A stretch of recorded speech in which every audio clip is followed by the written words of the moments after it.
Hi, everyone, and welcome to today's episode of the Careers Based podcast. The idea behind these podcasts is that we want to highlight different roles around the business. It might be a role that you're really interested in developing into. And I'm really conscious that many of the roles that we've highlighted so far have either been at the same level as MSA or maybe just one grade above. And I wanted to take a slightly different approach with today's podcast and highlight a role that might be 1, 2, or 3 times above your current position. But that could be the very role that you can absolutely see yourself doing in 5 or 10 years' time. And with that in mind, our guest today is none other than our Director of Customer Service, Kirk Bradley. Hi, Kirk. Hi, Grace. How are you? I'm good, thank you. How are you?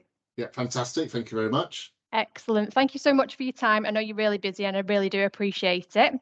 I wondered if we could just start off with if you could give us a little bit of information on your Bupa career so far. So when did you join and what has that career progression been like for you? Sure, thank you. I mean, firstly, before we start, I just wanted to say I love the podcast. Thank you. I wish that there were podcasts like this when I was an agent in a contact centre, opening up my eyes as to what opportunities there are. Thank you. I've not been a Bupa an awful long time. I've been here about 4 or 5 years. I started off with the consumer retention team, helping them to get to the place where they are now, which is helping to keep customers with Bupa. And on the back of that, I expanded my remit to other parts of our commercial team, as was at that time. And then more recently, I look after our customer services team. So that's everyone who looks after our members to help them live their longer, healthier, happier lives. Excellent, thank you. And so you've been with Bupa for about 5 years now. Where did you start out? So where did you kind of start your career, if you like? Or, you know, if we go back a little bit, where did you start out and what did you do before you came back, before you came to Bupa? Yeah, so I started work relatively young. So instead of A levels, I started an apprenticeship scheme with an insurance company. Very much like the apprenticeship schemes that we have now. And my life was as an agent on the phone, underwriting motor insurance for brokers and for customers direct. So very much like what we do today.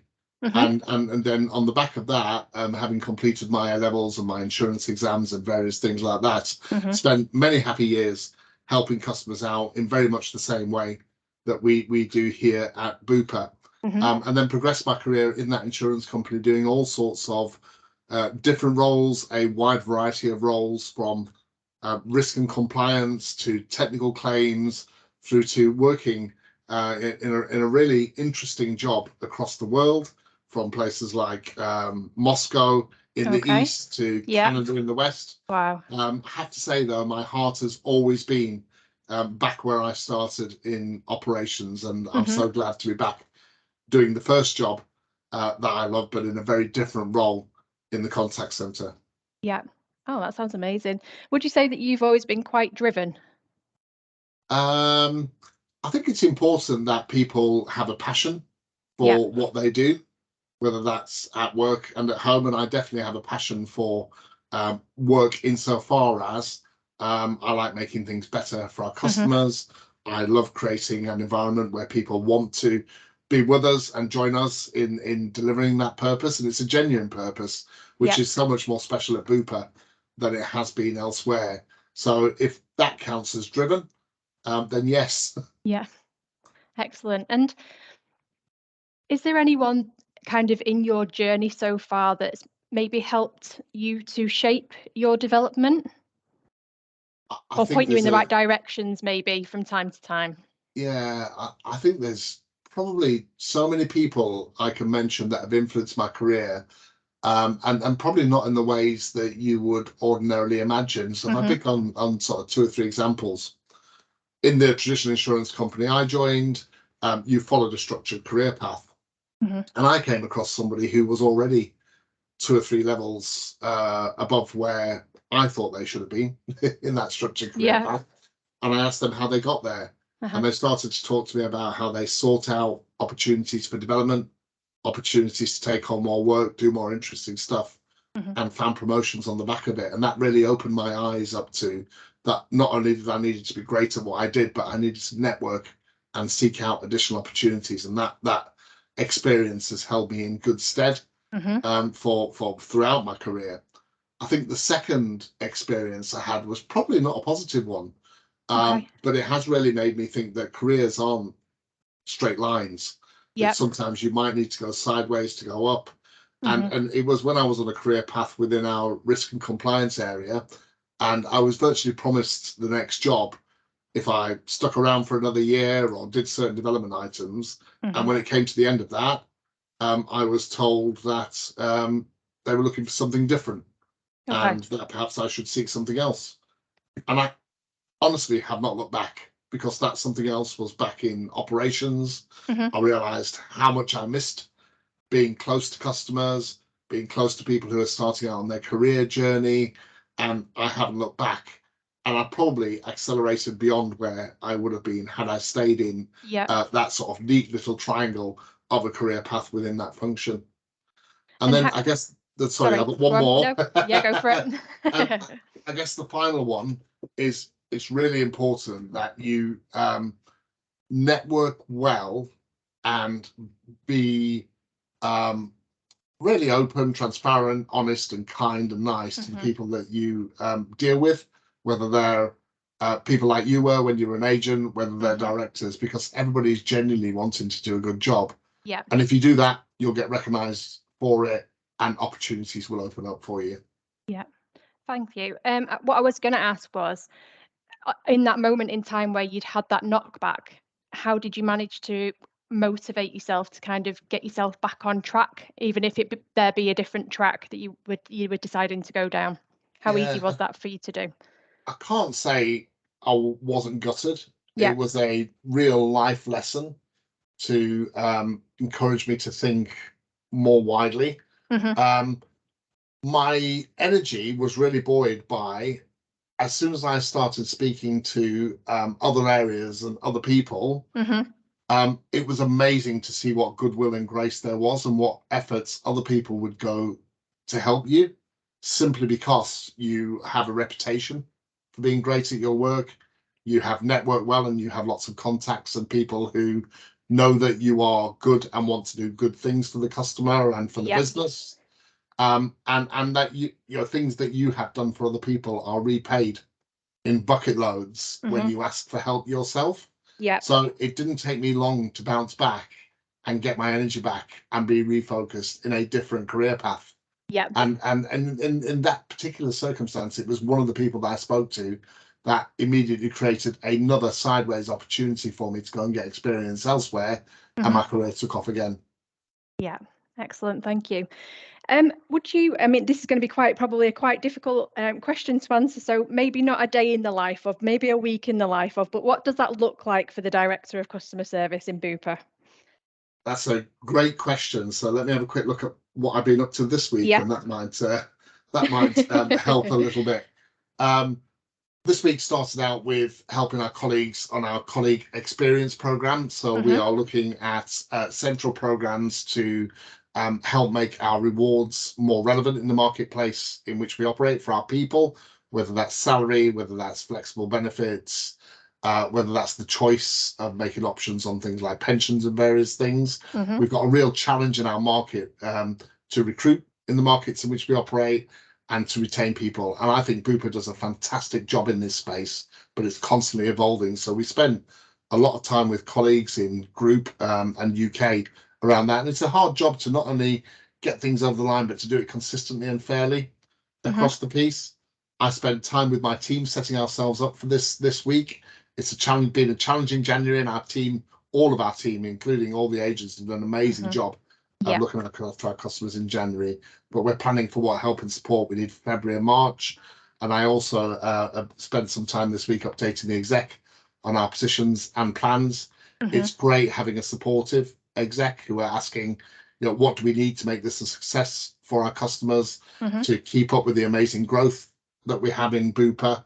And then some of my other time has been dealing with projects and various things that we've got going on at the moment. So working with my colleagues in SD&I about knowledge management changes we'll be making, the telephony project, helping make sure that we have the right management information, and making sure that the things we want to do to make it better for ourselves are on track. So we spend a lot of time together with my wider team. So this is James Sherwood's and the wider OHCM team, looking at all of our strategic projects in the pre-authorization space to make sure that we're delivering on the strategy that we've promised over the next 5 years to make it better for our customers, to digitize and deliver more on Booper Touch and Bluer Health. So lots of really wide-ranging and interesting stuff to make the business better. And then in between that, lots of catch-ups with my team to see what they're up to, dealing with issues or escalations, and a bit more time spent talking to some of our frontline teams who I've got in various chats and contacts with to just see how things are going for them and see what else we need to do. And then a bit of time actually speaking to customers. So we're encouraging our team leaders to listen into calls of agents at an exec level. We're all being encouraged, and quite rightly so, to speak to detractor calls. So I spoke to a gentleman earlier this week on a detractor call where he wasn't able to get the mental health access that he would have liked on one of his claims. I know that's a challenging area for us that we're doing some work on. But it's really interesting to hear it direct from customers as well. And I'm now going to take that issue away, and we're talking to the provider team about how we can make that better for us and for our agents and ultimately for our customers as well. So it's been quite an eventful week so far. I was going to say, how did you manage to fit all of that into 1 week? You've done well. It's really important that you plan your day, and I think that's true for all of us. There's only so much time in the day that you can do, and you should make sure that you protect your own time within that. People often come up to me and say, I know you're busy, but I'm no more busy than you are, Grace, or our agents are. We're just busy doing different things. So I make sure I make same results. I get the appropriate amount of rest in between. I look after myself and I exercise, and I plan my day in a way in which we can get those things done. Excellent. Is there if you could pick one thing that is your least favourite part of your role, what would that be? Is there anything that springs to mind, or do you like all of it? So I do love my job. I find some of the administration and bureaucracy a little bit boring, but it's not to say I dislike it so much that I avoid it. I make sure that I do the hard stuff first, get it out of the way, so I can spend more of my time doing what I enjoy more. So on the admin side this week, there's plugging in all the pay review numbers and various things that we're doing.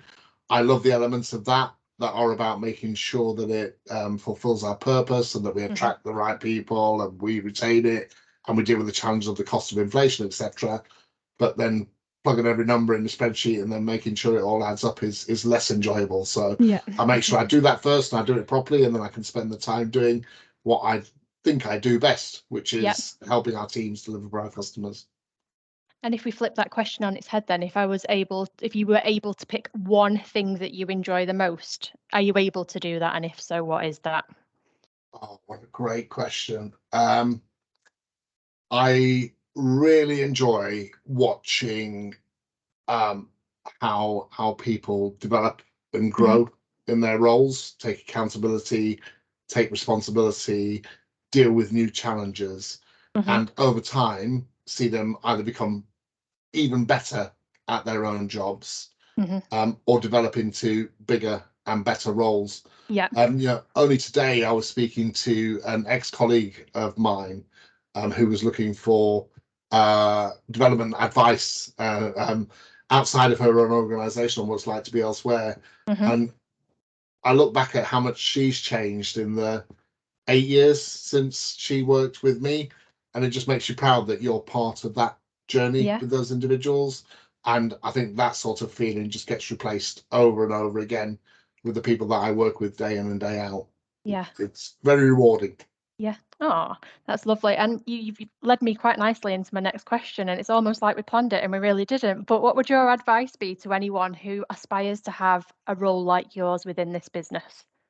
So I had no idea what questions you were going to ask. So a lot of people say a lot of people get asked, what is your 5-year plan, your 10-year plan? Yeah. And I can honestly say that I've never had a plan on which job I wanted to get to, but I was very clear that I wanted interesting and challenging work. And I wanted to make sure that I got recognized for doing a brilliant job where I was, and that I was keen and ambitious to take on more, do more, and look for opportunities to develop. And I think if you do that, the opportunities find you. So if you're passionate, in my case, an example I gave you about people development and dealing with customers, this is my perfect job. So by playing to my strengths, my perfect job almost found me rather than the other way around. And then keep your eye out for opportunities that are in the space of interesting and challenging, work in my case, or that gives you options to work. And that doesn't limit your opportunities, because if I was focused on a customer service role in this example, there's plenty of interesting, challenging, rewarding work that deals with customers in other disciplines. Whether that's in the claims supply chain, whether that's in HR, whether that's in hospital management, whether that's in healthcare management or sales. So careers today are not linear. They move left and right. They go backwards, forwards, upways, sideways. Think about what you're good at. Work on your development areas, and then think broadly about the type of role that you want, and keep your network open and keep your eyes open. Excellent, thank you.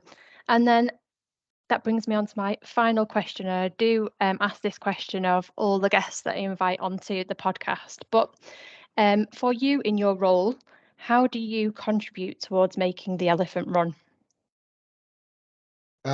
So in a number of ways, I would say, first is setting stretching goals and being tenacious and ambitious in getting to them. And I think as a team, with my team, we did most of that last year. We had some headwinds on delivery, but I think we did a fantastic job to help get to the growth numbers that we wanted to, and still deliver a great service for our customers. I think that's the first thing, and I'll be doing the same again this year. I'm absolutely determined that we will get in front of this growth curve, and I will leave no stone unturned in making sure that we've done so. So things that, like the advertising that we did, things like the pay reviews for Frontline that we did, were all driven by determination to get that elephant running. But so was the staff engagement side, like even small things like the prizes we've been giving, the movie night that we did, the bigger things on pay for performance. Those are the things that are going to get the elephant running. And then I think the second big thing is, how do I give inspiration to others to help me get the elephant running as well? And that could be in ways that appeal to them. So it could be the knowledge share calls that we're doing, which are opening up people's eyes to what opportunities are out there that are going to help make them be better at their role. Or it could be giving people empowerment and freedom to do things that they're passionate about, that are going to help others to get the elephant moving, such as this podcast. So if people have a passion, I would like to be some of the inspiration that's going to allow them the freedom to help me get the elephant running as well. And as I mentioned earlier, other people's development is my reward, and together we'll get that elephant up and running even faster. Excellent. Thank you so much for your time, Kirk. I really appreciate it. It's my pleasure, and I love the podcast. Thank you. I won't be listening to this one, but I will be listening to the future ones. Okay, well done, Grace. It's brilliant. Thank you. All right, see you later. Bye.